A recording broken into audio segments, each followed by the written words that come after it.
No sounds but the ticking of clocks and an occasional car going by. And if it weren't for that, we would be able to transport you back into the early part of the last century. We're in the home of my good friend Stanley Ransom at 39 Broad Street in Plattsburgh. Stanley, how are you today? Just fine, thanks, Gordy. Well, we've just finished attending the Irishman of the Year breakfast yesterday. Today is the 18th day of March, 1999. And Stan was the recipient of that great honor last year. It's fun, isn't it? Oh, it sure is, and I was pleased to see Bill Morgan get it for this year. As I was, too. It's wonderful.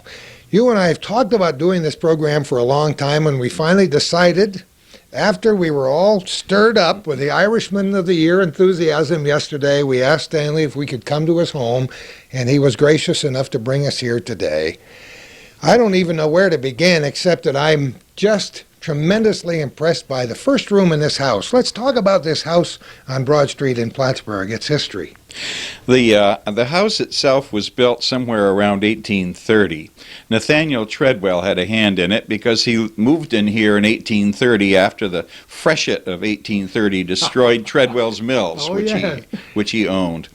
And from then on, it was been owned by a succession of people, the Erasmus Meade, the sheriff of Clinton County, and then in 1879, Professor George Hudson, then of the Normal School, bought the house and lived here with his family till he died in 1933. Then after that, around 1939, Dr. Gerard de Grandpré and his family moved in, and it was a doctor's office for some number of years. In fact, till 1974, when my family and I bought it.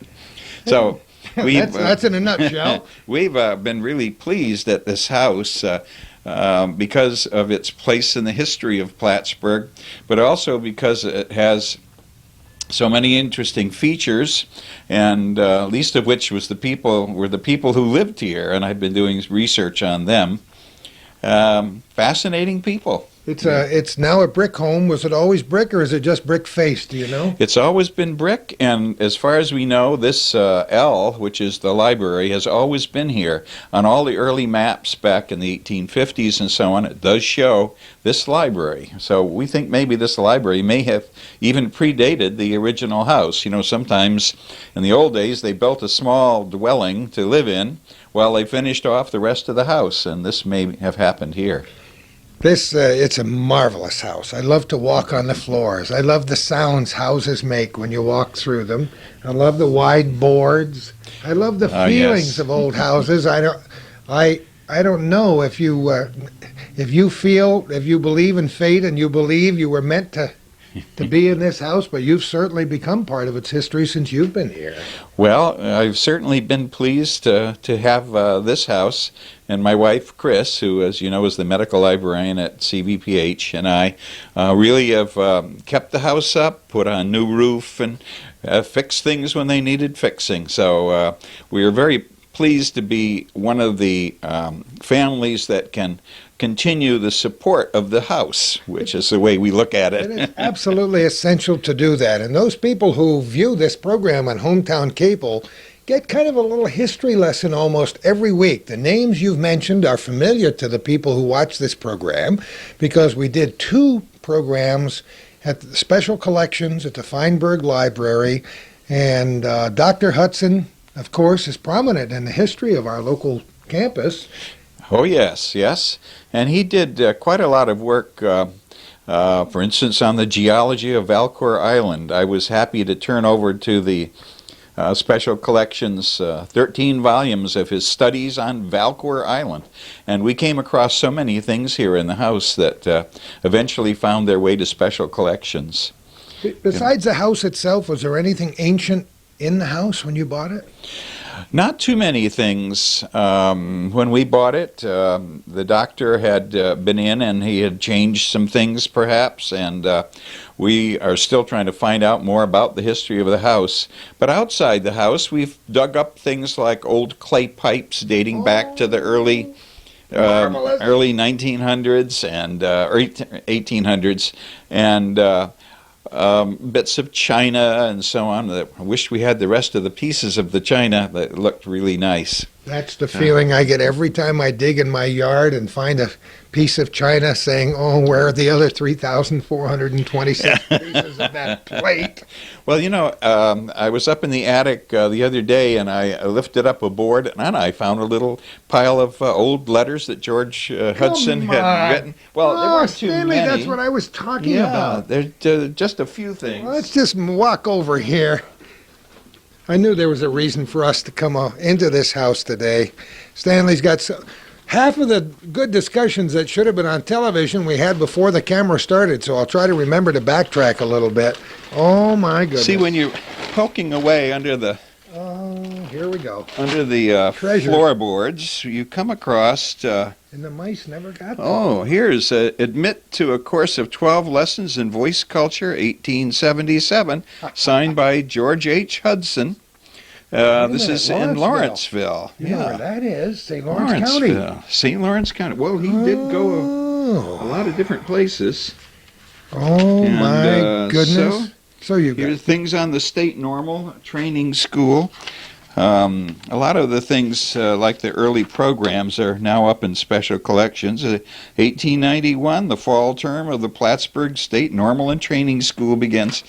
I mean, just finding all these kinds of things. Let's see, those are just real treasures. Oh, my. Pieces of music, old advertising. Oh, variety of other things. Well, you better lift up some more boards up there. Well, almost afraid to, because of what the things you might find up there. So. I think it's just absolutely wonderful. Let's, before we go any farther, and there's so much to see and talk about, I want to just find out a little bit more about Stanley Ransom. Where were you born, and where has your serendipitous life brought you before it settled down here in Plattsburgh? Well, I was born January 24th, 1928 in Winsted, Connecticut. My father was the sales manager for the William L. Gilbert Clock Company. We understand that as we look around the room. So you'll see clocks everywhere, and these are the wind-up kinds, no batteries. So I'm always delighted to wind them up and hear them ring on the hour and half hour. So I went to school there, and actually I went to a one-room school in the country. We moved out of Winsted to a little town called Heartland, West Heartland, Connecticut. Yes, sure. On the Massachusetts border, known for blueberries and laurel. And so I went to a one-room school, 14 students in 8 grades. So there were 2 students in one class and maybe none in the next. Was quite an interesting way to get an education. You participated. It was interactive. You helped the smaller kids with their reading, and then you could see the teacher teaching up in front the older kids, so you knew that you were going to be studying that part of history or that part of English when your turn came in that grade. And we had every day the boys went and got a bucket of water from the local spring, and we had one dipper. You were supposed to bring a glass if you had a cold, but everybody forgot. So it was a nice existence, and we came out of there with a pretty good education. And I went on to high school and then Yale University, and after that I went to the Army and went to Japan for a couple of years in the Army of Occupation, and then went to Columbia Graduate School, Library School, and got a master's in library science, and then worked at the great New York Public Library for about 5 years on 5th Avenue and 42nd Street. Well, I know. Then went out to Long Island to be director of the Huntington Public Library, about 35 miles out. So I got to know a lot about Long Island. Was there 17 years, and then in 1974 I came back to the rural areas to be director of the Clinton Essex Franklin Library System. Then, of course, of all those 3 areas, the city, the suburbs, and the country, the rural area is still the one I consider home. You and I have talked about that so many times. As a matter of fact, you gave me a few pages of what might be a little autobiographical sketch you hope to leave for your kids and their kids. Yes. About some of the games we played and about those one-room schoolhouses. And we jar each other's memories, and it's kind of neat, isn't it? Well, I think I started talking to you about knives because you had a column on knives. And I remember so well wearing the high cuts with a little pocket in the side where you could put your knife. And we played Mumbledy-Peg, and I wrote down all the directions for playing Mumbledy-Peg, where you opened up your jackknife, and I think first you flipped it up this way, and it had to stick in the ground. Then you did it the back of your hand, then off, the point stuck here, and then you went and twirled it till it went into the ground, and then up the shoulder, over the head, and down, and then all the way. And when you got it to the end, impaling ourselves back in those I don't know. No OSHA there. Well, anyway, it was fun, and we did those games. And with Connecticut being so full of rocks, we played rock tag because the back of the schoolhouse where we played had recess was nothing but a little grass separated by big rocks that was called pasture. And so you stood on one rock, and then someone was it. And then at a signal, you had to change rocks. If you got on a rock that another person occupied, you were out. So you had to be careful not to get on somebody else's rock. Meanwhile, the guy who's it, or the girl who was it, is chasing you, trying to catch you, and in which case you would be it. But the game I really enjoyed was Duck on the Rock. We had a dirt road right outside the schoolhouse, and you took a flat rock. There wasn't any traffic, so in the middle of the road you put this flat rock, and then you got your own duck, which was a baseball-sized rock, and put that on top if you were it. And then some distance away, you drew a line across the road, and everyone had selected their own rock. And then everyone would try, one at a time, to pitch their rock so it would knock the duck off the rock. And when that happened, then the person who was it had to run over, replace his or her duck back on the rock, and then try and chase all the people who in the meantime were coming forward to retrieve their rock, which they'd thrown unsuccessfully.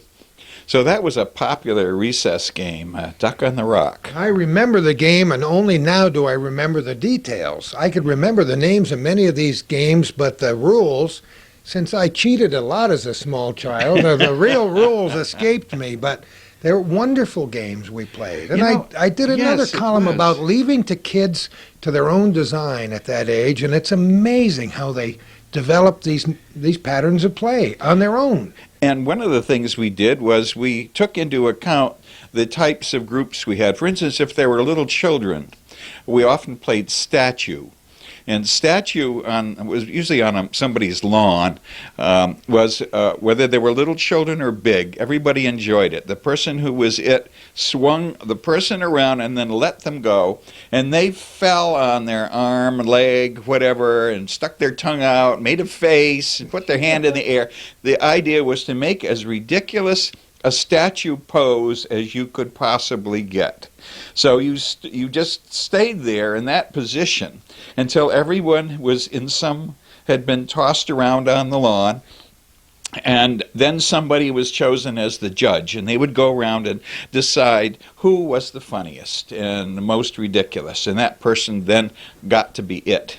But it was a great game. The little kids enjoyed it because they could play with the big kids, and nobody got hurt. You were just tossing around on the lawn, and they didn't make it very, they didn't hurt anybody with this. And it was a nice game for families and so on to play. Very often I remember that when we came home from school, we couldn't wait to get outside. We didn't spend time in the house. Oh, heavens. Never in the house. No, we were always outside, roaming the woods, finding out if there was any fish left in the brook, and, all the kinds of things you can do when you get out there, particularly in the country. I roamed.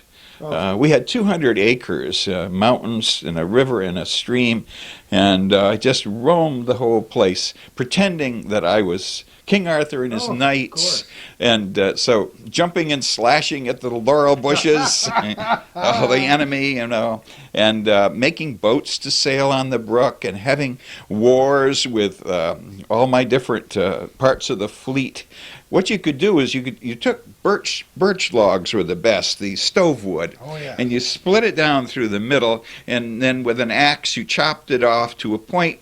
Then you took a drill and made some holes, put a stick in, and put some paper or cloth sails. You had a fleet in no time at all, and it wasn't, it didn't sink.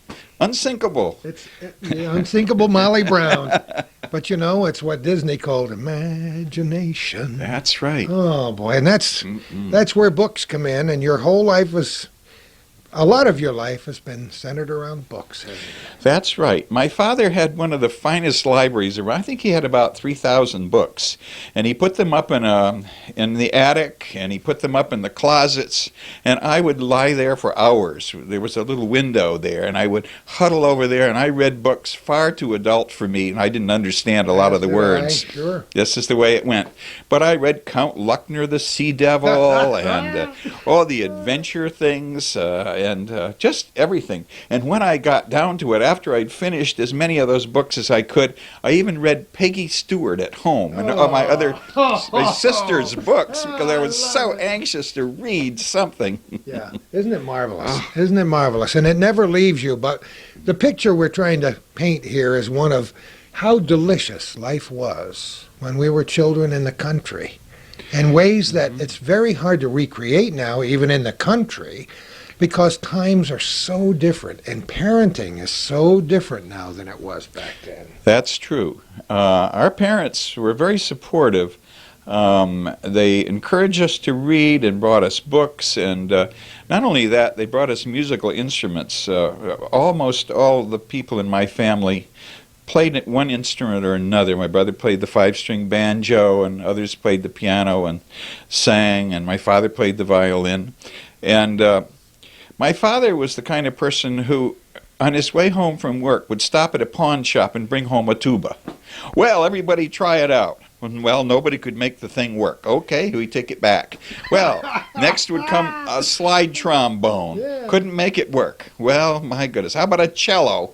Well, somebody could make some noise out of it, but it was pretty big, so we just, he kept doing that, encouraging us to play music of various kinds. So quite often, many a night, 2 or 3 nights a week probably, and certainly weekends, we'd all gather together in the parlor and everybody would play something and sing. We were sort of the mainstay of the little Methodist church up there, so we were often the choir. My whole family would be up there and we would sing all the hymns, and we had hymn sings, and there was music everywhere, and we certainly enjoyed it. You're reducing me to tears because that my childhood was much the same. As you may know, my dad was a Methodist minister for many years. Yes. And singing the hymns, I still love all the old hymns. Yes, I know. And of course, I'm trying to bite my tongue when I see the new hymnals and they've taken out all the good old songs. All the good old This is my father's world. It's no longer politically correct, Isn't it amazing? You even listen in churches, and they're making sure that all the language of the liturgies are politically correct. You can understand the idea behind it, but when you've been brought up with the old hymns, kind of hard to abandon them. Well, I had a great deal of difficulty giving up the King James version of the Holy Bible I because still use it. but I mean, as children, we memorized poetry and we memorized all the books of the Bible, and we memorized verses and chapters, and these and thous didn't seem strange if you got accustomed to reading it, the old King James and other versions. Yes, that's right. Yeah. You were in Huntington, Long Island until when did you go there? I went there in 1956 and stayed until 1974. And I went there in 1957 and left in 1961. One of my sons was born in the Huntington Hospital. Really? And you and I probably passed each other in that library on numerous occasions and didn't know it until much, much later. Isn't that interesting? Yes, I know you went to Stony Brook. Yep. Yeah, fine school down there. Well, it was very, very new. When I went there, the campus hadn't been built yet. Oh. It was an experimental campus between Oyster Bay and Glen Cove, and the old co-estate called Planting Fields. Oh, yes. The Beautiful Arboretum place. there, Oh, yeah, everything. Great spot. Well, we have tracked together in many ways, but you've done so many diverse things. You worked for a long time in the Clinton Essex Franklin Library system here. We've done, we did a tremendous program over there and enjoyed our stay for several hours only about a month ago. Good. Yes, they have a fine director, Mary Brown. Oh, she's terrific. Yeah, she's very well thought of all around the state. Really a very good librarian. Very Many of the competent. things that happen there now are there because Stanley said, "I think we ought to try this." And Well, it was as a lot of the things were those whose time had come, and the legislators have always been very good about providing funds to do the things like advancing and promoting library services, particularly our local legislators, Senator Stafford and Assemblyman Ortloff and Betty Little, are really push for library support. And what this means is the people in this area have a chance to have all kinds of things to help them with their daily lives and learning due to the fact of this tremendous support by the state. And we spend a lot of time trying to convince people that it's an amazing resource. People have watched this program that we did, and I know people, well-educated people who saw that program or who listened to me talk about it, because I don't ever shut up, saying this is an amazing resource, what a wonderful network. And they say, I didn't know that. I didn't know they did that. So many new things have been added to libraries, library service, and particularly now internet access. All of the public libraries in the 3 counties now have internet access where you can go in and just get right on, find out all kinds of things that are going on throughout the world. And the kids, of course, use it for their homework, and adults use it with their businesses. A lot of use can be obtained by now using the internet access at the public libraries, as well as the books, of course. You talked about music being a very important part of your life, but not just as a child, as an adult, because I should have introduced Stanley as the Connecticut Peddler. And this has been a very important part of your life. Since the very early days, you've been researching old folk songs and playing them for people. Yes, particularly in Long Island, I became aware that there were many folk songs, traditional songs, of which people had no idea. In fact, many people told me there was no folk song history. There were no traditional songs in Long Island. Amazing. So I vowed I'd do something about it when I retired. And during the 60s, I was part of the big folk music movement down there in Long Island, and people came from all over the place. And as I say in one of my blurbs, I can remember a time when there were 70 people, all musicians, in every room in our house in Huntington, all playing and singing, and just everybody having a good time learning everything from Tom Dooley to the all the other songs. I know we couldn't get through the 60s without talking about Tom Dooley. Oh, boy. But, that kind of song was the one that people gravitated to. They learned the songs. Then they started looking around to see, well, what do we have in our neighborhood? And this is sort of what I did. And I put together a lot of the songs that I'd come across. I went through every library collection and local history collection, talked to people, talked to some of the great folk singers like Frank Warner and, many others at the time. And so I collected a big box full of traditional music. And then when I came to retire a few years ago, I was able to put it together and put out 2 recordings, which gave all of this information that I'd gathered about the folk music of Long Island.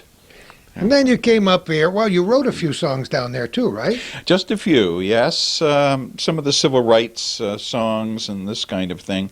But mostly my songwriting started when I came up here. The first summer we were here in 1974, the papers were filled with this big problem about the Smith-Weed Bridge. And the D&H engineers came and took it away, and what we were going to do, and all this palaver. And I said, boy, that sounds like a good material for a song. Sounds like a song. So, I think that was my first song, was the Smith-Weed Bridge. And then with a stereo smell. yes, and then later there was so much trouble with the Plattsburgh sewage plant that I wrote a song called The Plattsburgh Sewage Plant, which sort of poked fun at all the engineers and everybody's attempts to try and keep it from smelling. And then after that came the city with the stereo smell, because then they set up an ammonia plant on Rugar Street, and that emitted a terrible odor, so we had two smells, one at each end of town. Finally, the last song I wrote about that episode was when George Miller, the engineer, we were on great terms. He had been peddling my tapes, I think, all over the country, but he sent out a call for volunteers to form a sniffing force to be an odor army. Odor Army. Yeah. So to the tune of "Tramp, Tramp, Tramp," I wrote the Odor Army song. Can you picture it in your mind? Maybe we'll do it for you before we leave here today. Everybody has their favorite among the Stanley Ransom songs. Now that you've had several recordings, my favorite, of course, since the back of my house is a scant 18 inches from the Saranac River, has to do with the fine art of tubing. Yes, down the Saranac. In 1981, there were two college students, Corky Risen and Paula. Sorry. I'm glad somebody else does that. Calvin's my savior when it comes to I have it names. written down, but the two college students went tubing and overturned in the middle of the river, had to be rescued by helicopter. I don't know what they do now. No helicopter around from the air base to rescue them. So I wrote the Down the Saranac and followed that up with a number of songs, some of which I wanted to preserve some of the history, like the Plattsburgh Trolley song. Yeah. I used that nice book on the Plattsburgh Traction Company and turned that into a song that told what it was like riding the trolley and where it went and some of the little things about it. The last car that went for the night was called the Skidoo cart, and things like that I put in. Songs about fennel and salve. One of my most popular. Yeah, I forgot that. One of my most popular was Pickin' Berries, based upon an That's an one article, of my favorites too. Yeah. that in the 30s people used to camp out in the flat rock in Altona and pick berries. And Certainly did. so I always put myself in the other person's place. What would it be like if I was out there picking berries all summer long, hot sun, a little rain maybe, and just picking all these berries for a living. Can't make too much money, but I found you could pick 40 quarts a day if you were fast. I don't know that I've ever done it myself, but a lot of people did. So, And you know, we this program over the course of time has talked a lot about various industry in and around Plattsburgh and Clinton County in the North Country. And constantly, we're updating with another one. And fennel and salve is very interesting. If people go to visit the Kent DeLord House, they can see the real thing. I don't know if you have any yourself here, do you? I think Murray Hyatt made some a number of years ago, and they sold it at Kent DeLord House, and I have a little bit of it. I haven't used it. My favorite was always Petrocarbo salve, good for man or beast. The Watkins man brought it to your house. Oh, the Watkins man. Remember the Watkins man? My Had these goodness, little yes. baskets full of all kinds of liniments and everything else you needed, and so we always had plenty of that. He was in your house while the Fuller Brush man was waiting in the parking lot. Oh yes, and the baker and the others who were coming up the walk with their good things. And as a youngster, see, he's doing it to me. In bizarre ways, my memory is stirred, and I remember looking in the back of a comic book and finding out that I could begin seeking my fortune by selling cloverine salve. And I could win an Indian blanket. I could win all kinds of things. So I would send, in the mail would come a tube. of cloverine salve. It was about maybe 14 inches long, and little round boxes larger than a snuff box would contain cloverine salve. And I can remember going from door to door, and since all the other neighborhood kids had the same idea at the same time, and I was never very speedy, I would be turned down a great deal. And so in our house, there was a never-ending, perpetual collection of cloverine salve, because my mother knew that I wanted that Indian blanket, really did. Oh, sure. Parents were always very helpful in those kinds of enterprises. Well, this is the library in this house, and I'm sure it contained more books than you have here at one time, because I know your personal collection of books has dwindled on purpose. Oh, yes. I've been making sure that they've found a good home. Some I've sold, some have been given to the college and local libraries, and other collections have found their way to a good place.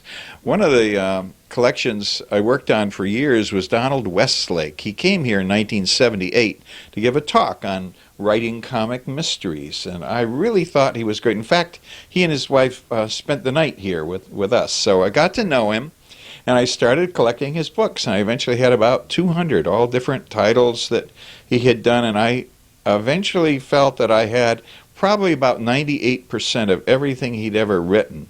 So that's now in the Mugar Library of Boston University. No kidding. So, yeah. And they were very pleased to have it. I did sell it for much less than I paid to acquire it, but because I wanted them to have it. They have his manuscripts, so it seemed like an appropriate place. You know, it's a wonderful time to reinforce something that we did when we talked with him, Wayne Miller and Doug Scott, on the local campus at Special Collections, to convince people that this is a good place for many of your collections, especially as pertains to their place in area local history. What a good place to donate parts of or all of those family collections, have them, know that they're going to be preserved, and know that they're available for other people as well as your family to enjoy, and know that you can go and look at them anytime. Sure. It's kind of a neat thing to do. One of the real advantages of a library is that they organize material. You can find it when you want it. You don't have to hunt through all your closets thinking, where did I put that darn thing? Like I do every day of my life. But yes, the collection up here at Feinberg is particularly good, and I had acquired things like information about the early barracks and the camps here at the base and those kind of things that they now have at the special collections. So. What are some of your very special favorite tomes that you might have left? You showed me a couple, but just think in your mind, what are your favorites when you go to grab something? Okay. Well, I think one of my favorites that I showed to you is a book on religion by my seventh great-grandfather, who was Solomon Stoddard. He was a minister in Northampton, Massachusetts, and he was the first librarian of Harvard College. Let's go get that book. Yeah. I just want to show it to our folks before we move on. We could spend at least the next 3 days and a half in this room and not even miss lunch. Yeah, Let's this one is... hold that up to our viewers so they can see the date. Tell me a little bit more. The safety of appearing at the Day of Judgment. This is 1742. And Solomon Stoddard was the grandfather of Jonathan Edwards, who was another New England divine. But he preached for 60 years in Northampton. So I was always very pleased to have a copy of one of his books. And I have others that are of interest. Just amazing. Look at the binding on this. Stanley has you have ways of repairing things. Oh, yes, too. I do quite a bit of repairing. I didn't do too much to this. Sometimes the less you do, the better it is. But the worms crawl in and the worms crawl out. And this is one about, there was a religious awakening on Long Island in 1740, and this is one book written by Samuel Buell, who was the minister of the gospel in East Hampton, Long Island, in 1803. 3, and he was talking about the remarkable revival of religion of the congregation of East Hampton in Long Island. 1764. Yeah. Oh. One of the things that is interesting is that many of the early books were actually made with boards as part of the cover. In fact, librarians still refer to this as being in boards, yeah. And so you can see that this was basswood usually, or some very fine-grained actual wood was used to make the cover, and then they pasted paper over it. So you find that every now and then. Yes, unfortunately, many of the ancient school books that I have are about that size. The covers are just about gone because they were, those were handed down from an older student to a younger student, mm-hmm. and those same books, those same primers and arithmetic books and spelling books were used for a long time, so they were not in very good shape when their useful life was finished. So now, yes. 200 years later, they are in pretty rough shape, but they're great treasures. What do you have here? Oh, here's this is one. Neat. I yes. love it. Dr. Artemus Goodnow is a graduate of Princeton of 1799. He studied in Massachusetts under a doctor there in 1800. And while he was still a young doctor, he wrote in various colored inks a vocabulary and a kind of a dispensary of his own. You can see it's all different colored inks. And he writes the curative powers of various kinds of things. In the front, he puts a vocabulary because he still wanted to continue his education and make sure that he used words correctly. So I have many of the books that Dr. Goodnow has in his collection. And some of his descendants are related to the Hudsons. And so I think his grandchildren are buried in Riverside Cemetery. Kind of. Isn't that amazing? So you have lots and lots and lots of treasures. So you're getting down to the nitty-gritty here, aren't you? Oh, yes. There's still a few that are kind of interesting. Let's move over this way. Oh, yes. Let me see if I...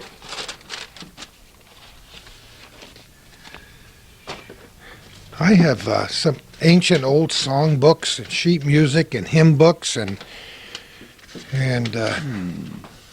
a lot of old dictionaries, French and German, and newspapers.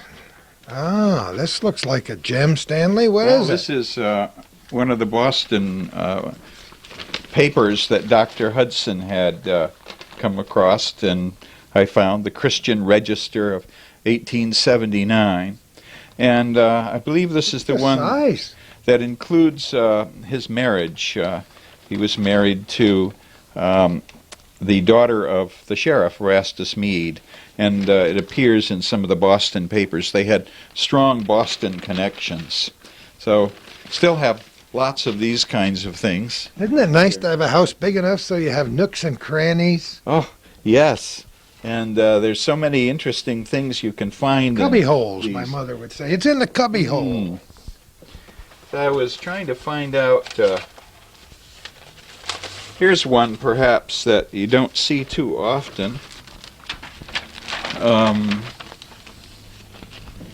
This is a leaf of a book called An Incunabulum, 1491. Now we're getting there. Yeah, now incunabula is a Latin term meaning cradle books, and of course the history of printing dates back to about 1440, when Gutenberg used movable type to start doing his 42-line Bible. So this is 1491, which is in the same century as Gutenberg, and I have a few sheets like this. They're not really very common, and in fact I got this as really quite a bargain. I believe it was only about $30. Normally a sheet of incunabula runs maybe 200 or something like that. But what it does is to show you the old type, the old movable type, the black letters that they used, and kind of how they laid it out, and it's, of course, in Latin, which most of the books were printed in. That's neat. Now you're getting back to the beginning of printing, and they're all treasures. And yes. a lot of the books you have because they mean something to you. Yes, I have a number of things that I like, especially things like Anson's voyages back in 1740. So these are voyages around the world. They're really interesting to read these kinds of books.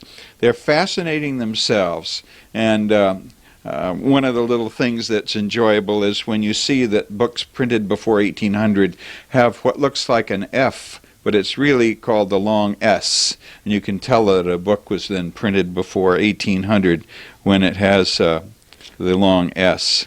But these are fascinating books because when these were new, the world was still being discovered, and people were going around the world and finding information about the Sandwich Islands, which we now call the Hawaii, and finding out how to survive, and they found out by drinking lime juice they could prevent scurvy, which really caused a great hardship for the sailors. So the whole world is full of discoveries and explorations, and the books reflect it, and this is one of the reasons I really enjoy it. I can't imagine life without books around me. Can you? Not you and bit. I agree on many things, Stanley, and one of them is, I don't think I could survive. If you had a choice between books and people, I don't know. I might have to think about it. Oh, yes, I think so, but I have to do some reading every day, and both my wife and I are readers, and we read. Our children read. It makes it handy when you're wondering what to get someone for a present. Always books are welcome. And the other thing is that you can explore different areas. For instance, let's say, take beekeeping. There's all kinds of books on that. You can just start at one end and work right through, and you'll be an expert beekeeper by the time you're finished. Of course, you need experience, as any beekeeper will tell you. You showed me a record of a patent. Oh, yes, that's over here. It cost $5, and there was a patent for a new kind of beehive. And I found that fascinating. A manual or an easy method of managing bees by John Weeks of Salisbury, Vermont, published at Brandon in 1839. And this little manual is proprietary, and Mr. Weeks sold the right to use this method. I mean, it wasn't enough to buy the book. You also paid, I think, $5, and then it gives you the right to make and construct an improved beehive for your own use, and not otherwise. Yeah, not otherwise. Yeah, signed May 11th, 1840, by John M. Weeks himself for Dr. Goodnow. Isn't that wonderful? That disclaimer is similar to the ones you get now for videotapes. You can record it for your own use. Yes. Don't try to sell it to anybody else, and do the same with music and so on. This is one room of this marvelous house. We talked about your clocks. How many clocks do you have?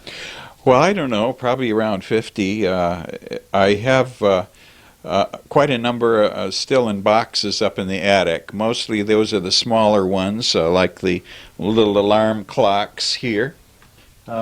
You can still find alarm clocks like this.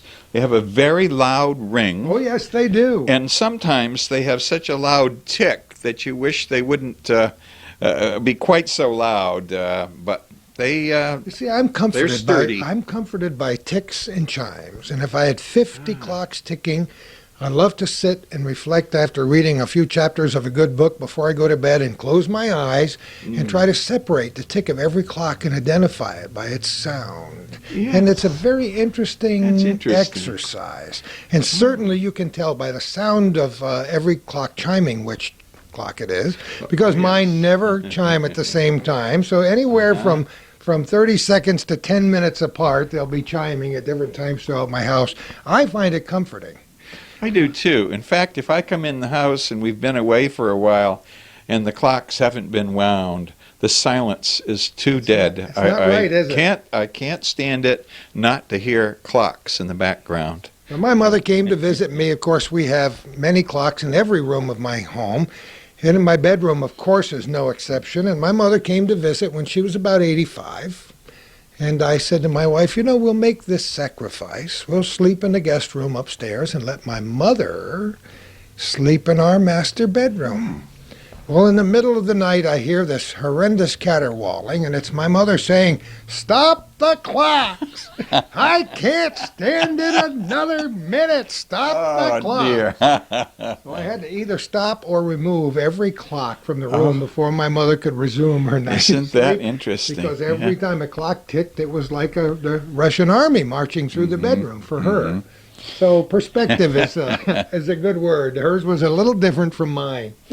I always try and I have about 6 clocks downstairs that I wind, and I always try and just have them a little different so they don't all go off at once. So you'll hear one, then you'll hear another. They all have different chimes, different sounds. And many of the old mantle clocks were themselves alarm clocks, and you turn the center dial and set it for the time you want, and when they ring, boy, you better be ready to get up. Oh, yes. Because they're Yeah. very loud. Mm-hmm. They were meant to Yeah. awaken the household. Yeah, I have a couple of those, of the old clocks there's a couple in the other room that do that have the alarm wheel right around the hands. Yes. It's fun. So because the clocks have a family history for you, and that's the best part of it all, right? Yes, my father collected a lot of them, and then I've collected even more. Keep looking for them, and oh, boy. try and keep them oiled. And he taught me how to clean and oil the clocks.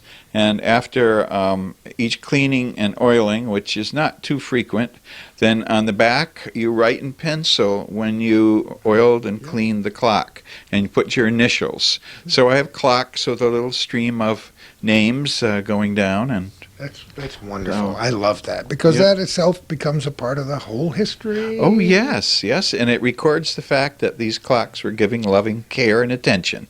So they're still going to work. And still are. That's terrific. Yes. So what's the next room we can see, Stanley? Well, how about the music room? That would be one. Okay, we'll do it next. Since music is such an important part of this man's life as the Connecticut Peddler, we're going to go into the music room at 39 Broad Street in Plattsburgh, the home of our friend Stanley Ransom.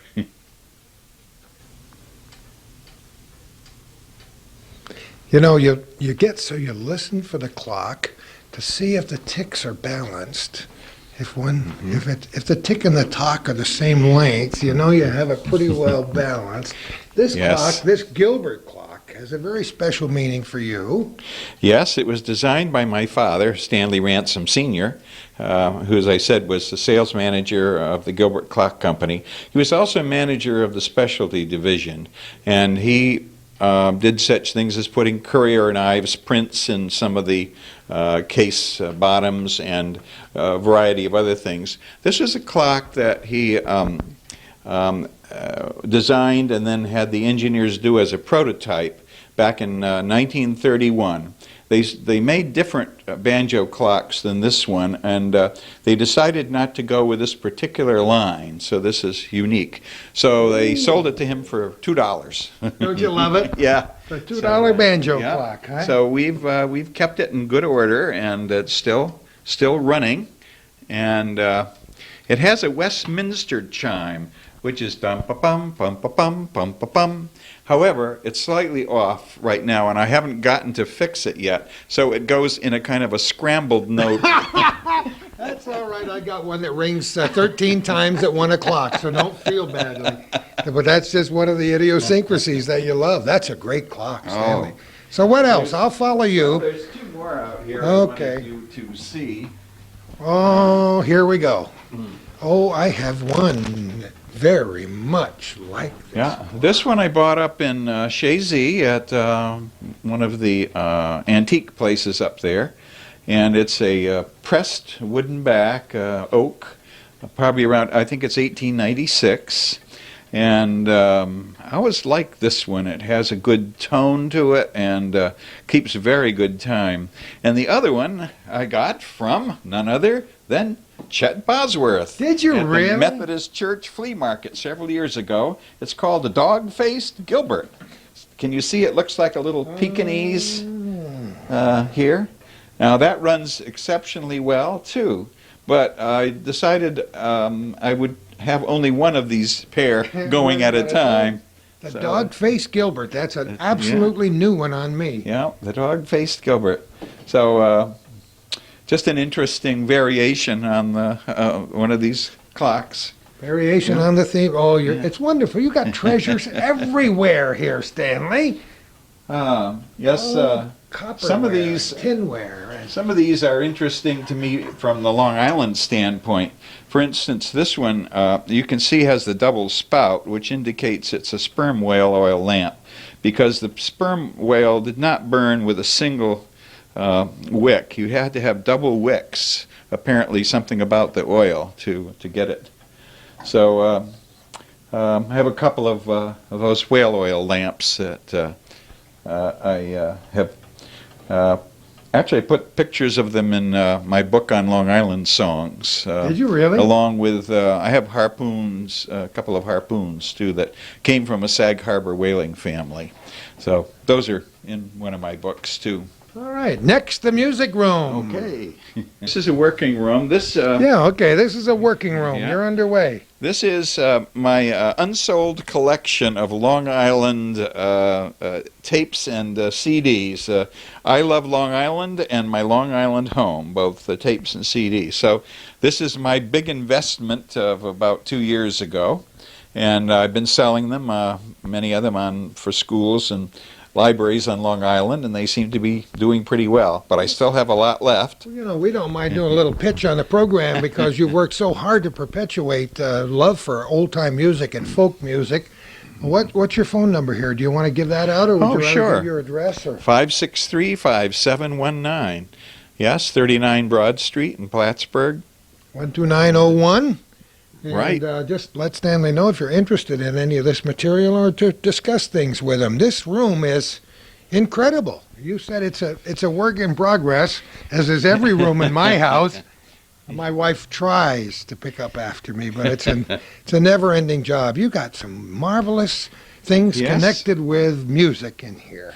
These are instruments that I play pretty regularly. What you see right here is a hammer dulcimer. This one is actually made by my late brother-in-law, Kenneth Butler, who lived in West Heartland, and he was a cabinet maker. So he used curly maple and put in some embellishments in it. And the hammer dulcimer itself is quite an old instrument generically. Almost every country in the world has a version of it. The Irish have one, the British have one, the Germans call theirs a hackbrett, a chopping block, because you play with hammers, which I have over get here. some hammers here. We gotta have a little sample of the sound here. Do it.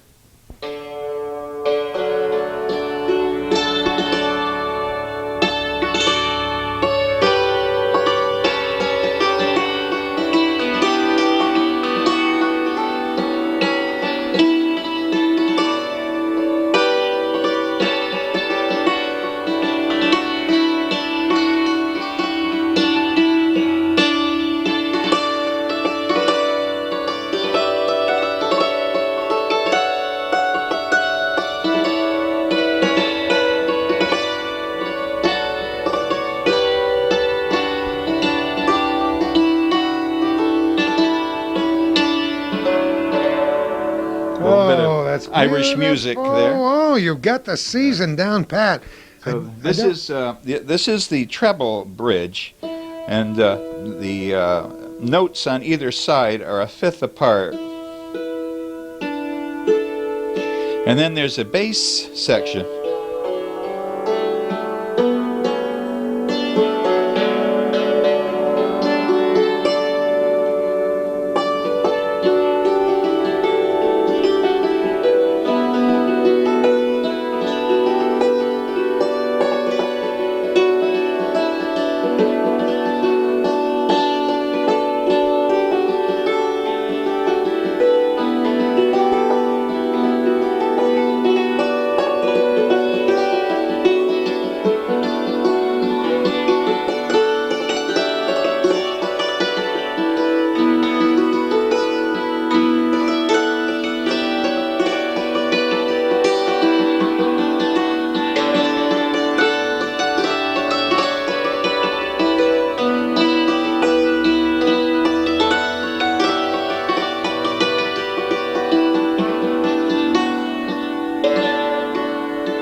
that just stir your So, soul? I never realized that the hammers look like that. Yes, these are one form of hammer. They can be a little longer, or a little heavier. And normally you just play. You play generally across rather than up and down, and you can play music, very fast music. Let's see. How about Whiskey Before Breakfast? Oh, okay.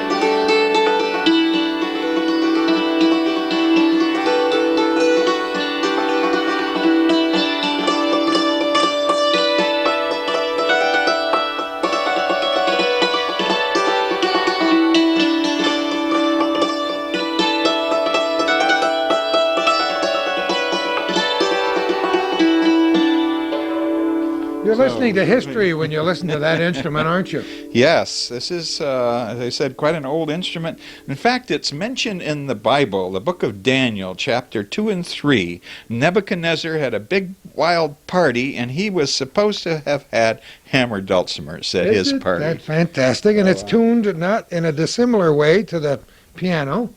Very much like a piano with an upright piano with the cover taken off, and you provide the hammers to play the music with.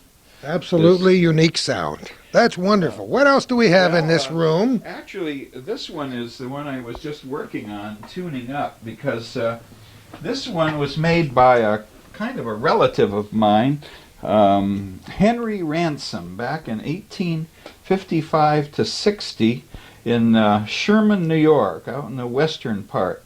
Made hammer dulcimers, he and his family. And he and his sons, his two sons, went all over Ohio and Kentucky, and they made these hammer dulcimers and sold them. In the early days, they made them like big boxes, and this one has veneer all over. It's been refinished and restored by my brother-in-law, but still has the little floral decorations. And it also has, we call each of these rows here a course. This has 4 strings to each course instead of the 2 that I have on the newer ones. So it gives a slightly different sound.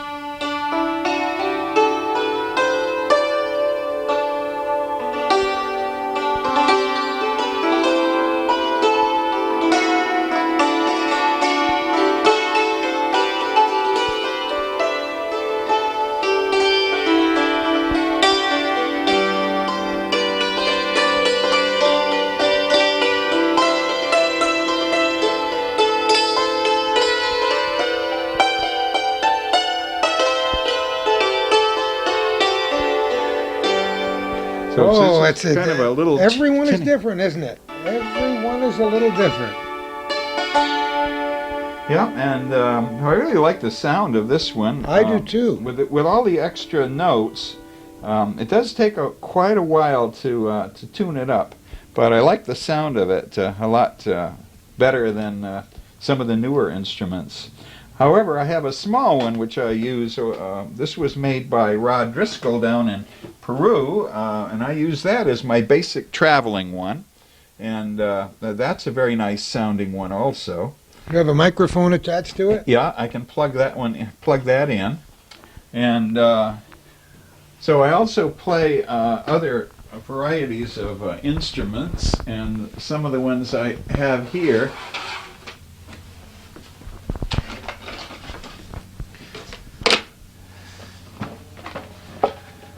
are of interest because this was one of the earlier forms of musical instrument. This is a psaltery, and it's just just had iron strings. It probably dates back to about 1820, and you just played a note or two. You could play a few. I haven't got all the strings put on this, but you could accompany yourself. It would get you started if you didn't have a piano at your house. And later on, of course, these became made into auto harps. And one of the early auto harps made not too far from here, down in Dolgeville. Oh, yeah. Now, let's see. It doesn't want to leave. Maybe I can unhook it here. But this particular one is an early auto harp made by Charles Zimmerman, who was credited with being one of the people who make one of the earliest auto harps. And so I think this one dates back to 1894, and part of it is missing, but the screws here I put down to make a better sound. So you could push on it. You can see that's not actually tuned up. But this was made in Dolgeville. Now it's down near Amsterdam and that area. And Arthur Dolge, back in the 1890s and around that time, made piano felts in Dolgeville. He made pianos too, I think, but he particularly started out to make piano felts. And from that, he made pianos, and then he heard all about the auto harp, and he started making auto harps. So many of the early auto harps will say C.F. Zimmerman, who had the patent on it, and but it was made right here in Dolgeville on the Adirondacks. Is the auto harp a uniquely American Yes, instrument? you're right. It's one of the few uniquely American instruments. Of course, it has antecedents in the kind of harps that didn't have the bars on it. But the idea of having an auto harp is uniquely American, which makes it a nice instrument. And these kinds of instruments really sound well. One of my particular favorites here is, let me put this, is one that's been Oh, my. made into a different kind of an auto harp called the diatonic auto harp. And the diatonic auto harp is one that has double strings in the center, and when this happens, you get a much richer kind of thing. Listen to this.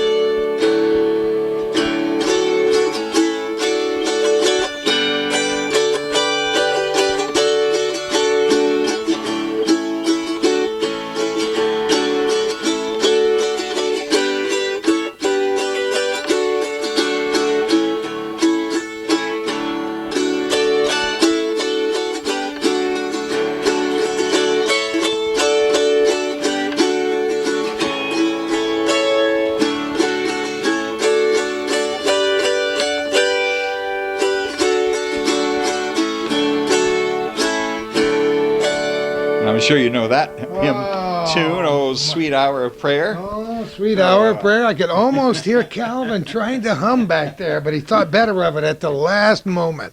Boy, you're now jogging the memories, because auto harps were very popular in those little Nazarene churches that I frequented as a small child, where they couldn't afford to pay the preacher, and they certainly couldn't afford a piano or an organ. So the auto harp was the mode of travel through the old hymns back in those days. And the auto harp is getting popular these days.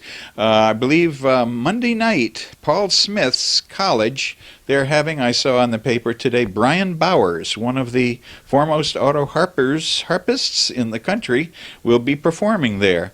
And one of the things that Brian Bowers and other auto harpers, and I'm trying to do, is to play melody on the auto harp. Now, I strum and sing, but many of these people play fiddle tunes and fast tunes and play the melody. Takes a lot of dexterity and finger work to do it. But sounds really nice, though, when they do that. That's great. What else do you have? You have several I have several auto harps. I'm just trying to determine. Let's see. Oh, and of course my favorite.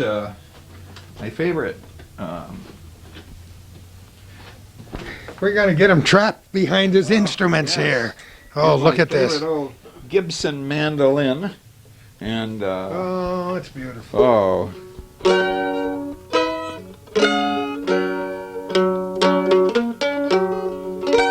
Afraid it's not too much in tune, but the Gibson has a really nice sound.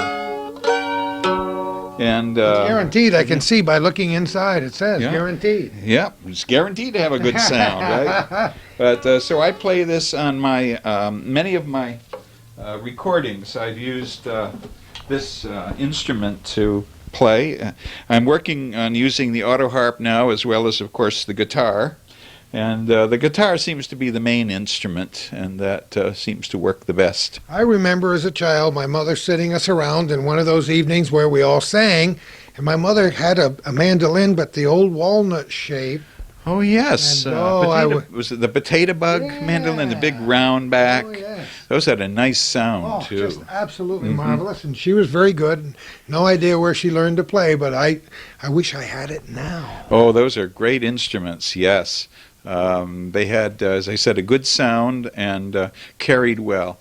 And the mandolin is good as a melody instrument, and you can, if you have somebody with a guitar, auto harp to back it up and play those good old tunes with the mandolin, it really comes through. So, Well, good you of course, play your own instruments on your recordings and several different instruments on your different CDs and tapes, right? Yes, I play all the different kinds that I have here. The mandolin, the guitar, sometimes the 12-string, sometimes the 6-string, the auto harp, and the hammer dulcimers. Those tend to be the ones.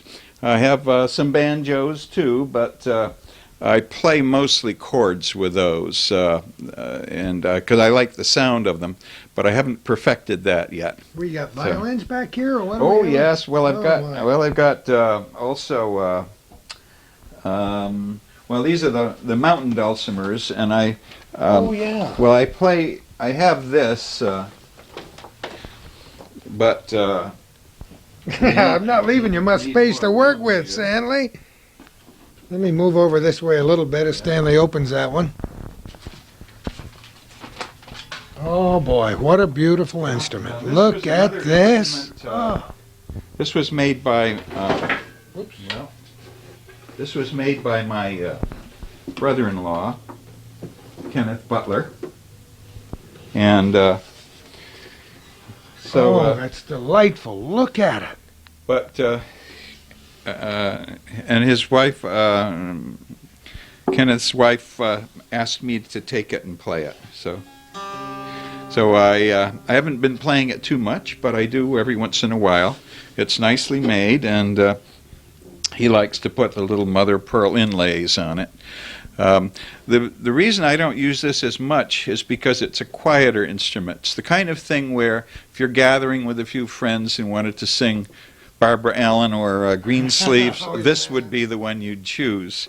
But usually what I'm doing is playing in front of a large group or playing on the recordings, so I haven't been using this. Hope to do that, though. You There's know, so many good stringed instruments. oh, they're marvelous. And you know, I got a short time ago, and I must mention the name of a musical group that I've just discovered. I don't know if you've ever met any of the people involved, but they call themselves Atlantic Crossing. They're from the Burlington area, and they play only ancient folk songs, mostly having to do with sea songs and riverside songs and chanties and so on. And there was a recent performance, a live performance at the Strand Theater in downtown Plattsburgh a short time ago. As we're recording this the day after St. Patty's Day, it was only about a week ago. And a local group called the Gibson Brothers from the Ellenburg Depot area played. But this was a band who came over from Vermont and played at the same time. Oh. They played a large number of stringed instruments, and nobody knew who they were in this area, or very few people, but they were all enthralled with the music, bringing the ancient music back to life. And it's so much fun to do that, as Stanley has spent so much of his lifetime trying to perpetuate the old the old songs that might otherwise die, right, Stanley? Yes, this is one of my aims, is to make sure that the songs that I've come across are recorded and kept for posterity. And I'm always pleased when I can rescue a song and put it on some kind of permanent form. One of the ones that was particularly of interest to me, I put on my Adirondack sampler tape, and that was about the Saranac River drivers. Oh, my. Back in the 1900s, they used to cut wood up around Gougeville and up towards Clayburg, and they would, in the wintertime, they would pile it up on Round Pond. And then in the summertime, when the ice went out, then they dynamited the dam or the jam in the front, and then they floated it down the Saranac. One of the people who worked there as a young boy of about 18 was Lauren Hoey, or Huey. It's H-O-O-E-Y, but it was pronounced Huey. And Lauren Huey, in 1974, came up to talk to Betsy Baker, who was the historian for Saranac. And he sang her a song that was sung by the fellows who worked on that camp back there in 1900. Is that Sally Baker that I'm thinking of? Sally Baker, Okay. yes, Sally Baker. Thanks for correcting me. That's all right. 'Cause, I know two Betsy yes, Bakers, I too. know, that's right. There's some, but Sally Baker. And being a good historian, she said, well, sing it to me, and I'll take the words down in shorthand. She didn't know the tune, but she had the words. When I did a performance for the senior citizens there, Sally Baker was there, and she said, got this song, don't know what to do with it. It's about the Saranac River drivers. And of course, I nearly went through the roof. A new song, a song that hadn't been found yet. So I said, oh, I'd love to have it. So when she got home, she called me up, and over the phone, I took down the words. I didn't know the tune, but being a good librarian, I went right to the library and started looking up lumbering tunes. Came across a song called Cutting of the Pines, and it had some parallel verses to this particular song, and everything fit. And then I also found out that people in Plattsburgh were known to have sung the Cutting of the Pines. So I could document that it was known in the local area, the words fit, the tune fit, and this was the tune for that song. So I recorded it and put it on the tape, so now everybody can enjoy it. But Sally told me that a month after Lauren came up from Massachusetts, where he'd retired to, he died. And a year after that, she was gone. Unbelievable, yeah. And she was a very dedicated person, did the history of the Saranac region, was a charming individual who became a minister late in her life. Yes, and yes. Just a charming individual, as we have so many. We're so blessed here in the North Country to have a lot of very special people. We do. We have so many people who have hidden talents, hidden information, and every so often it comes out and it delights everyone. And every once in a while, during the right season of the year, on a Wednesday night at the Town Hall in Saranac, all the banjo pickers and fiddlers and guitar players get together. And I've been to a couple of those events, and some of the old-timers come out of the mountains to play the old mountain songs, and yes. Some of the modern banjo pickers who are very good and very fast do their bit, and the senior citizens get up and do a tune or two that folks haven't heard in 60 or 70 years, and it's great to see those kinds of things still happening here in the North Country. That's right, and there's some really good musical talent. Fiddlers, and I had been performing at Evergreen Valley Nursing Home with Victor Bourdon, who's going to be 88 on the 28th of this month. And he's a great fiddler and comes out of the French-Canadian heritage, although he's lived in Plattsburgh a good many years. But he and I love to entertain for the nursing home people.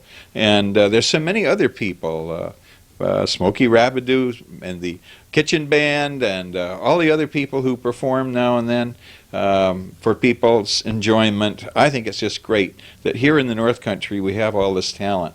And you're collecting these old songs, Stanley. Did you ever collect any ancient recordings of people doing these songs way back when?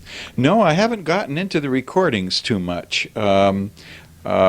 I think if I came across some, I'd hang on to them. Yeah. But I have been looking for, once in a while I find some sheet music, and I share that usually with a fellow named Warder Cadbury, who's a professor down in Albany, who's collecting sheet music, and he distributes it to the local museums.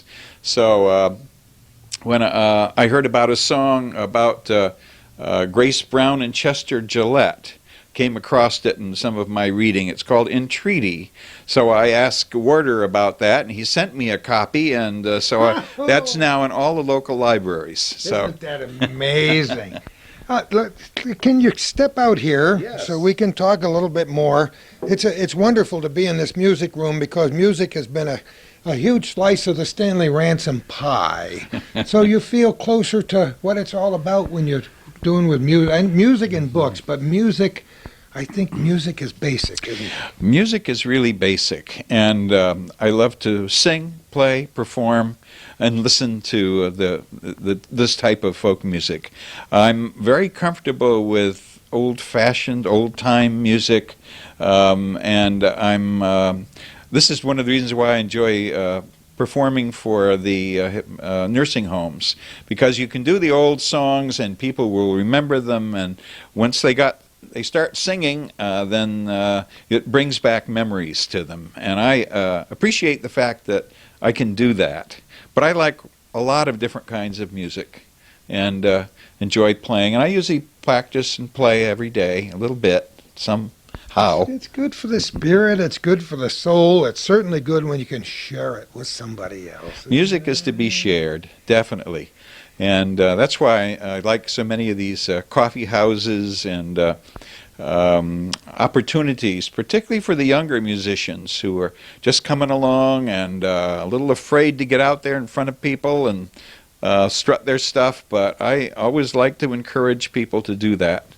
As I always have. Let me stand over on this side of you. I'll give you a perfect example. When I first moved into this area in the 1960s, in a few years, there were a couple of brothers who would play once in a while, and when they first built McDonough Hall, these two brothers, one of them was a basketball player, and one was his visiting brother, and they play little gigs in the lobby of McDonough, and they walked to the radio station one time and said, "We've done an album of folk tunes. It's our first recording. Would you be kind enough to play it on the air?" And I listened to it and liked it, and they were Tom and Harry Chapin. The Chapin brothers, and their very first album, their very first song was played on that little radio station where I worked, and Harry went on to become a very popular recording star. So did Tom. Harry was killed on the Long Island Expressway years later. Yes, he was from Huntington, yeah. And Tom is still he was a wonderful basketball player, among the best in those days here at Plattsburgh State, and still doing his bit for public television. And so, giving the young people a chance is not a bad idea. Right. And Tom was giving one of his performances here at Hawkins Hall a few years ago, and I was enthralled by his use of the auto harp, which led me to start getting a couple of auto harps and really working on it. In fact, the diatonic auto harp I have, I asked him all about, how did you get that beautiful sound out of the auto harp? And he said, well, it's double strings. It's a diatonic auto harp. So I quickly found out somebody in the Midwest who did it, and they made one for me, and so I've been playing the diatonic auto harp since then. Who did this rather nice signature drawing up here? Well, I was featured in a magazine called Auto Harp Clearinghouse. Wow! So this was the cover of the Auto Harp Clearinghouse, showing me with my auto harp, and it told all about the recordings I was doing and my work with folk music. And so I was very pleased to have that done. It's not a magazine you find on everybody's coffee stand. not as popular as the Wall Street Journal. Is that right. what you're telling me? But to me, it was really exciting, and I appreciated the fact that they did this particular drawing. Stanley told us he graduated from Yale University, and on the top row below the picture, you can see Songs of Yale, the Yale Glee Club.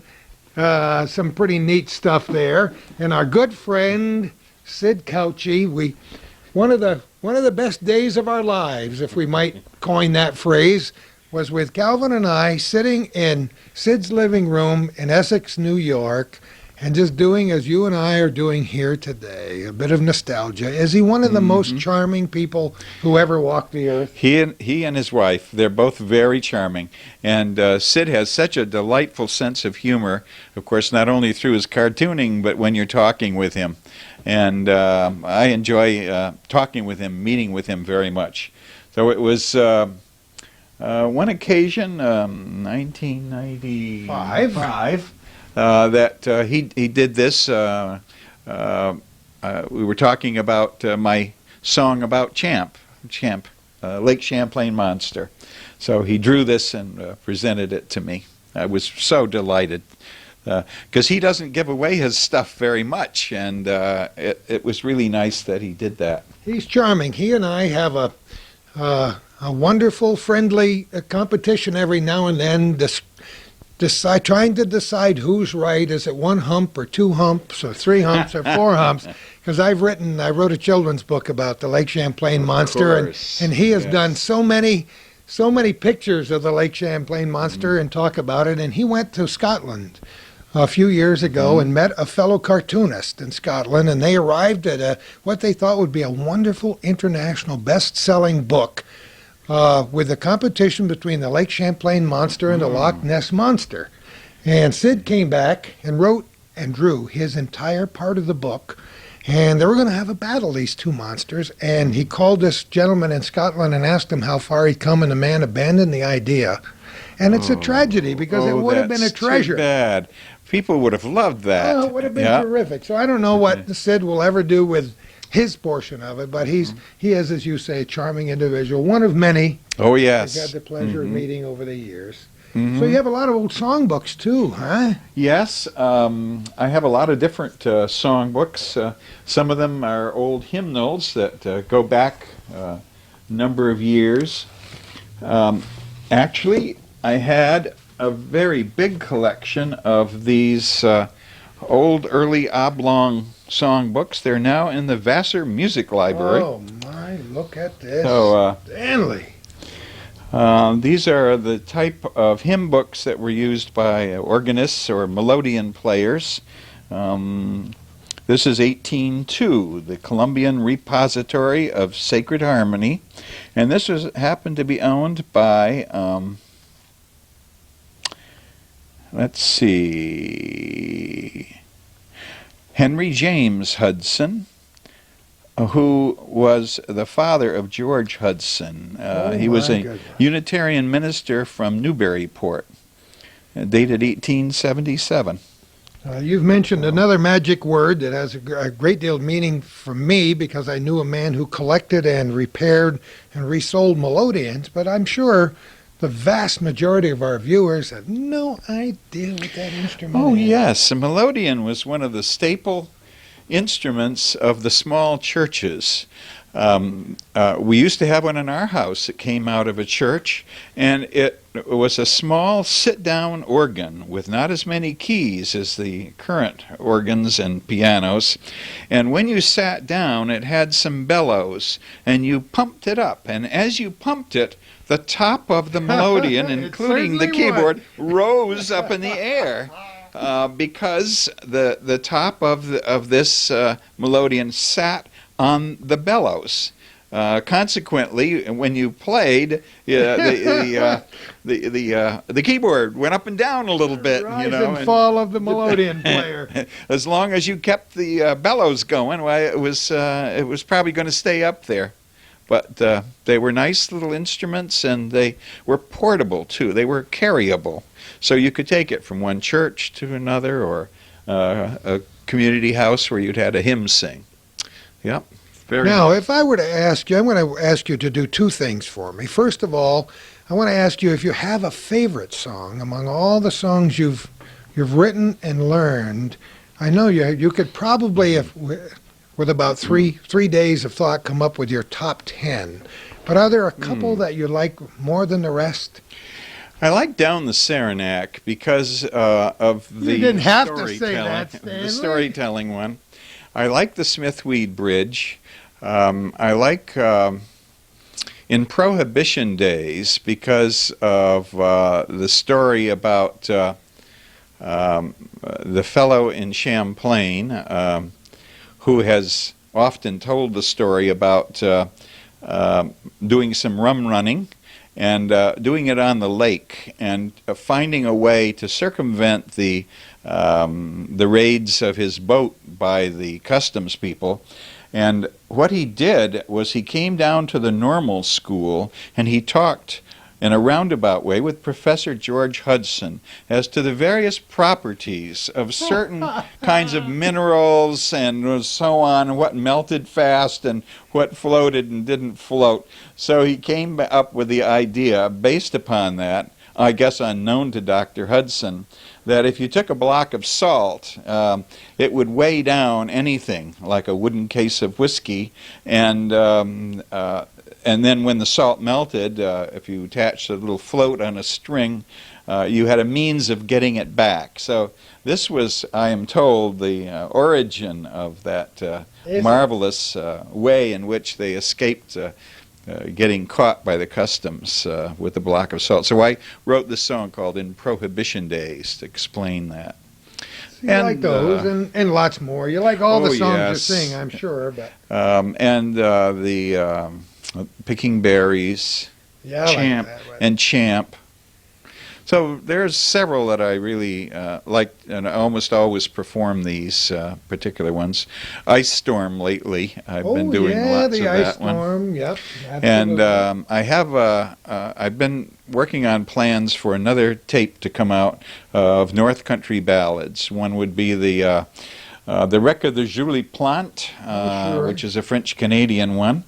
And then the Chateauguay Thaw will be part of it. The Superstorm of '93, which I described the first storm we had back in '93, the Ice Storm song, and The Ugly Dog, an urban legend, which I came across before I knew what an urban legend was, and so several others that'll be part of that package. We'll look forward to that. No idea when that might. No. I'll tell you, it costs Things about happen in their own time. It costs about $6,000 a record, and so it takes a while to get some money back, enough back so I can start on a new one. So right now I have a heavy investment, lack of cash. From Long Island. Yeah, we know all about it. With your approval, I'd like to have you play a couple songs for us. I'd love and sing them to. for us. Sure. So let's do that as we continue our interview with one of Plattsburgh and Clinton County's most colorful people, Stanley Ransom. Well, here's a man that needs no introduction. Stanley, just do some of your favorites for us, and thank you for it ahead of time. Okay, Down the Saranac, 1981. We had two college students stranded out there in the Saranac River. If it wasn't for the Air Base helicopter, I don't know what would have happened. Down the Saranac.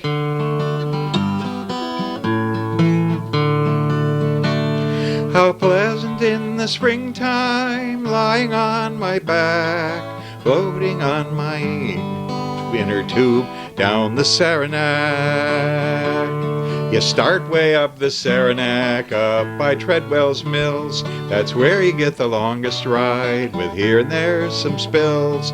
How pleasant in the springtime, lying on my back, floating on my inner tube down the Saranac. Last month we went out when the stream was high with melted snow. The river caught us in its grasp and would not let us go. How pleasant in the springtime, lying on my back, floating on my inner tube down the Saranac. Our inner tube was overturned and we were tumbled out.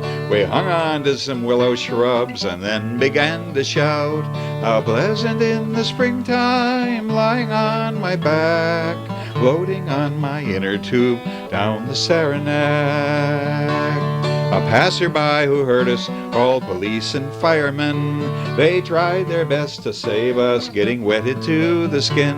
How pleasant in the springtime, lying on my back, floating on my inner tube down the Saranac.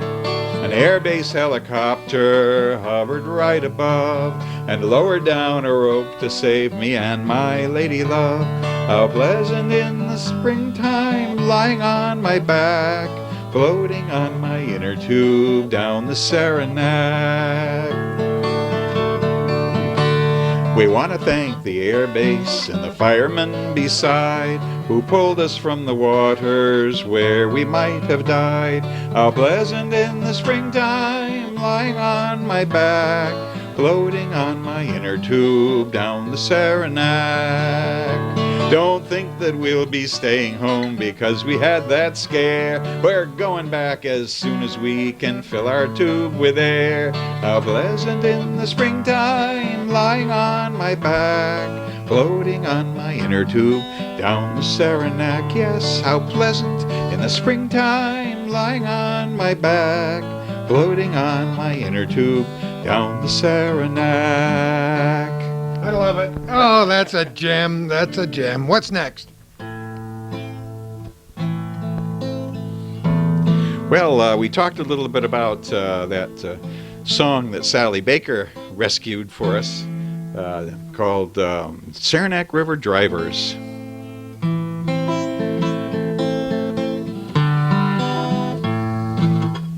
We're as jolly a commune of boys as ever yet was found. We're all the way from Gougeville and our camp is on Round Pond. We're employed there by parsons, that's what the people say. You recall they sent old Willie up to try to fix the hay. We started out in the morning for the country far and wide. We had no trail to follow, no one to be our guide. We work until the sun goes down, and when the day's work is done, we assemble in the men's room, all for to have our fun. Now some is playing poker, and some is telling lies. Duncan's figuring up his logs, and Rose is making pies. I hope you won't be offended, but tell the truth I must. The pies she made the other day was nothing else but crust. Oh, now Joe LaWare fell under the jam and gave us all a fright. But he saved himself when he surfaced by grabbing the dynamite. It was placed beside the key log and stuck out just a bit, and Joe was mighty thankful that the fuse had not been lit. Now there's one thing more tell I must before I end this line. It's of one of our comrades, and his name is Dennis Orion. He says he'll smoke with the rest of the boys. He might if he has to sponge. He intends to have his winter's steak the spring when he goes down. Oh, we're as jolly a commune of boys as ever yet was found. We're all the way from Gougeville, and our camp is on Round Pond. We're employed there by parsons, that's what the people say. You recall they sent old Willie up to try to watch the hay. Oh, I love that song. That is And wonderful. we don't know what it has to do with watching the hay, you know, whether somebody was stealing it, the horses were getting it, or I don't know what. Maybe the ghost will come back and tell us. One more, Stanley. Let's see. Well, the first one was, oh, the blueberries. Yeah, I like that one. On Altona's rocky plains, I get up before the dawn, heat my coffee up again, and by sunup I'll be gone. I go out each summer day, have to start before it's warm, walking slowly down the way with my pail upon my arm, picking berries, it's the only thing I like to do. Picking berries, all the summer season through. Walking to the berry fields, down the green and narrow trail, here and there a rocky ledge coaxes music from my pail, and up ahead a berry bush filled with berries bright and blue. So I set to work and pick berries wet with morning dew. Pickin' berries, it's the only thing I like to do. Pickin' berries, all the summer season through. As I pick, I start to hum, then I break into a song.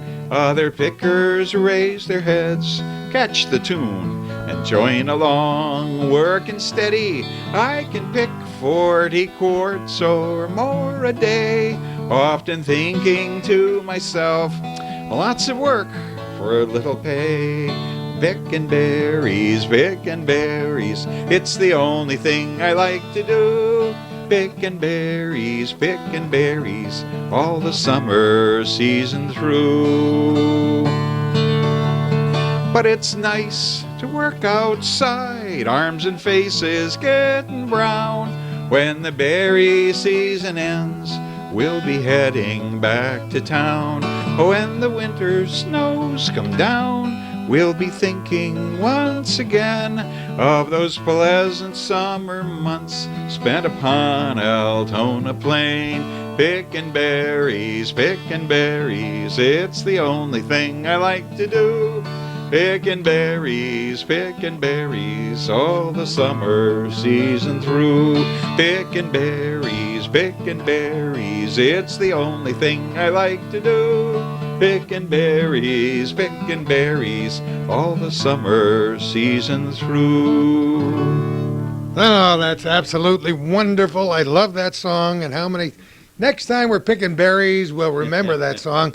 I have to tell you that it was just 1 year ago yesterday, on March 17th, 1998, that Stanley brought his guitar to the Angel College Center on the Plattsburgh SUNY campus, thinking that he was going to do a little performing for the Irishman of the Year breakfast. Yeah, there I was. The spotlight was on him, all right. There I was, guitar all ready to do Miss Fogarty's Christmas cake, when I suddenly found that I was the honoree as the Irishman of the Year. I was so flabbergasted I could hardly speak. It was just wonderful, and that's another one of the charming songs that I love at Christmas time. Where did that come from? Well, it's an old song, Miss Fogarty's Christmas Cake. But when I was doing a program for the nursing home, a fellow by the name of John Nolan came up to me and he said, you know, my grandfather sang that song down in Osable Forks about 80 years ago. So I said, well, that certainly makes it local enough for me to sing it here as a local song. And it's a great song, all these inedible Christmas cakes that many of us probably have come across from time to time. But it's a good song, yep. And it ended up on your CD. Right, it's on my North Country Christmas song album and CD. So what now? Are you in the middle of writing any music right now? No, let's see. Can you remember the last song you wrote? Well, actually, Lita Kelly and I have been working on one, the Chattagay Thaw. The Chattagay Thaw has an interesting history. It's been variously interpreted, and we'll use the nice words of 5 feet of snow, a heck of a blow, and 40 below, something like that.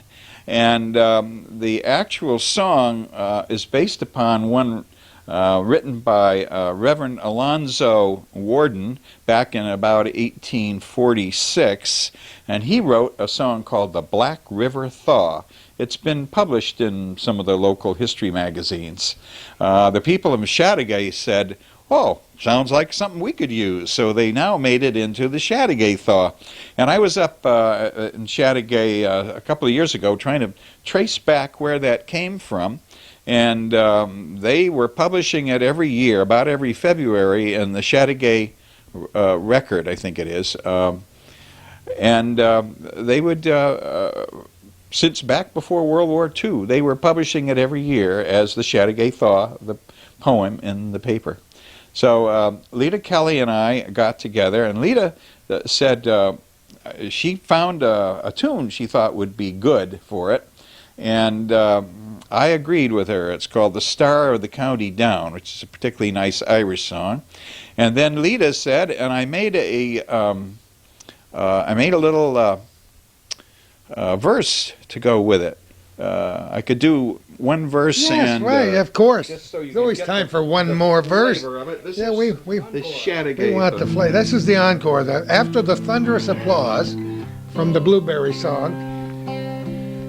The story is told of a traveler bold in the days of the Hartford coach. In a big blanket rolled, for the weather was cold. There he was, just as snug as a roach. Now the snow gathers deep as onward they creep, and the snow rising higher he saw. And the man at his side pointed up to the sky, saying, "Here comes a Chattagay thaw." So blow, blow, winter winds blow, there's a Chattagay thaw on the way. It's 5 feet of snow and 40 below, and a heck of a blow, so they say. Oh, I love it. That's going to be it. Oh, that's going to be a gem. And I'm glad you mentioned our friend Lita Kelly, who's done a great deal to perpetuate folk music and inspires lots of young kids in her job. And she's just a fine lady. She does a marvelous job with the young people, and not only at St. John's, but also at many of her performances, and gets people involved and gets them acquainted with the good music of the North Country. It's wonderful to do, and there are other people like her who've done that down through the years.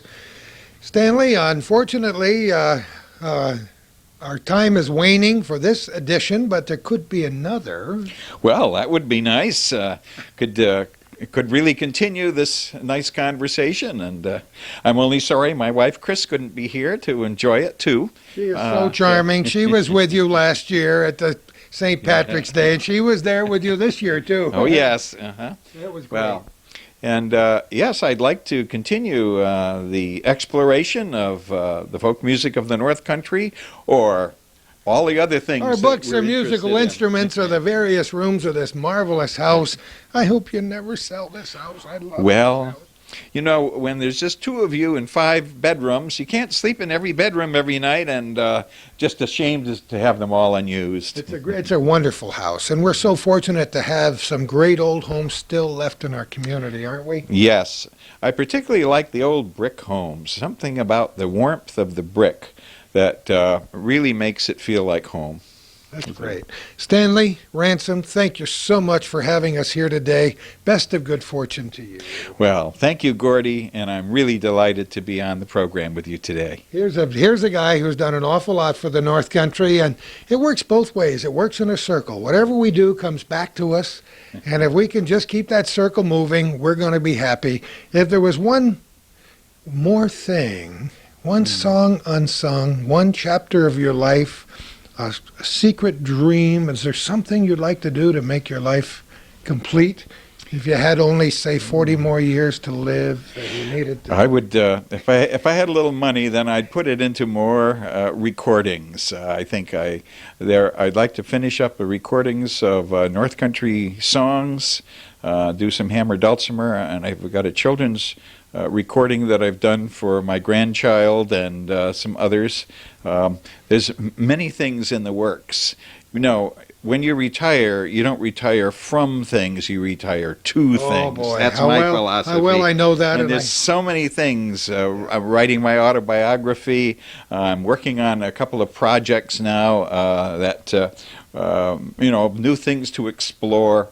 Many, many things. I love it. Life is great. May you never slow down, and good luck and good fortune and good health. The most important thing, good health for many years to Yes. come.